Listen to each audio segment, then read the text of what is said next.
নমস্কাৰ এই মুহূৰ্তত আহি পৰিছে কেইবাটাও গুৰুত্বপূৰ্ণ খবৰ অসমৰ লগতে ভাৰতৰ বিভিন্ন প্ৰান্তৰ পৰা বহুকেইটা গুৰুত্বপূৰ্ণ খবৰ যুগুতোৱা হৈছে আৰু এনেকুৱা ধৰণৰ খবৰসমূহ নিতৌ চাবৰ কাৰণে চেনেলটো ছাবস্ক্ৰাইব কৰি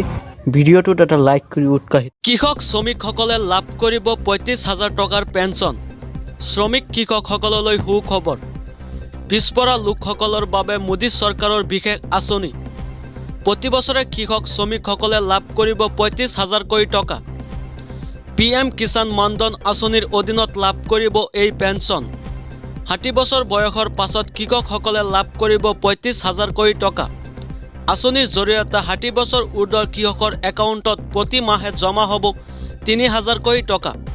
কৃষকজনৰ মৃত্যু হ'লে তেওঁৰ পৰিয়ালে লাভ কৰিব পেঞ্চনৰ ৫০% ধনৰাশি ১৮ বছৰৰ পৰা ৪০ বছৰ বয়সৰ কৃষকসকলে এই আঁচনিৰ বাবে আবেদন কৰিব পাৰিব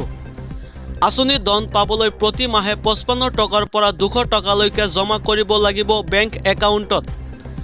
৬০ বছৰ সম্পূৰ্ণ হ'লেই ৩৫,০০০ টকাকৈ বছৰি লাভ কৰিব বৰ্তমান ৰাজ্যজুৰি বাঢ়িছে গৰমৰ প্ৰকোপ এনে অসহ্যকৰ পৰিস্থিতিৰ মাজতে মঙলবাৰৰ পৰা সমগ্ৰ ৰাজ্যতে ধাৰাসাৰ বৰষুণ হোৱাৰ লগতে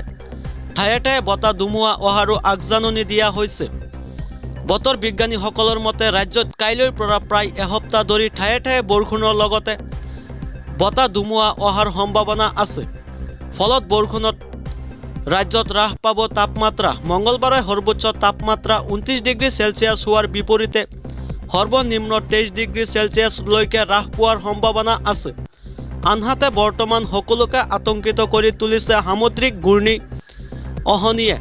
এক তীব্ৰ ঘূৰ্ণী বতাহে মঙলবাৰে অন্ধ্ৰপ্ৰদেশ পশ্চিম বংগ আৰু উৰিষ্যাৰ উপকূলৰ উত্তৰ পশ্চিম দিশে আগবাঢ়ি বুলি